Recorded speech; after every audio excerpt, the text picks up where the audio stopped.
क्या आप जानते हैं आधार केस क्यों हुआ था? क्या सिर्फ प्राइवेसी इशू था या कुछ और भी बड़ा कॉन्स्टिट्यूशनल गेम चल रहा था?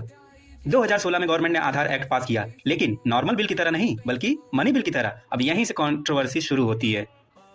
तो सवाल उठता है कि आखिर ये मनी बिल है क्या है? तो आर्टिकल 110 में मनी बिल की परिभाषा लिखी गई है और ये जो 7 मैटर दिए गए हैं, इन्हीं मैटर में से अगर कोई मैटर होगा तो ही वो मनी बिल माना जाएगा। तो अब सवाल उठता है कि आखिर समस्या क्या थी फिर?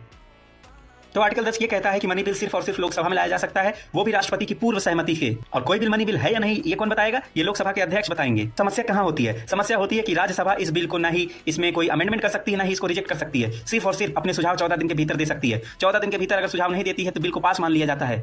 मतलब मनी बिल में राज्यसभा पावरलेस हो जाती है, राज्यसभा बाईपास हो जाती है। तो सवाल उठता है क्या आधार एक्ट आर्टिकल 110 के अंदर फिट बैठता है? तो मैटर पहुंच जाता है सुप्रीम कोर्ट। सुप्रीम कोर्ट ने 4-1 के बहुमत से आधार एक्ट को मनी बिल की तरह वैलिड माना और ये भी कहा कि स्पीकर का डिसीजन फाइनल नहीं है, उसको जुडिशियल रिव्यू किया जा सकता है अगर वो कॉन्स्टिट्यूशनल प्रोसीजर को वायलेट करता है। लेकिन डीवाई चंद्रचूड़ ने डिसेंट जजमेंट देते हुए इसे एक कॉन्स्टिट्यूशनल फ्रॉड बताया। इस तो ध्यान रखिए, मनी बिल पैसे का नहीं पावर का खेल है। ऐसे ही कॉन्सेप्चुअल ट्रैप्स के लिए चैनल को फॉलो कीजिए और यूपीएससी से रिलेटेड प्रिपरेशन के लिए चैनल को सब्सक्राइब कीजिए।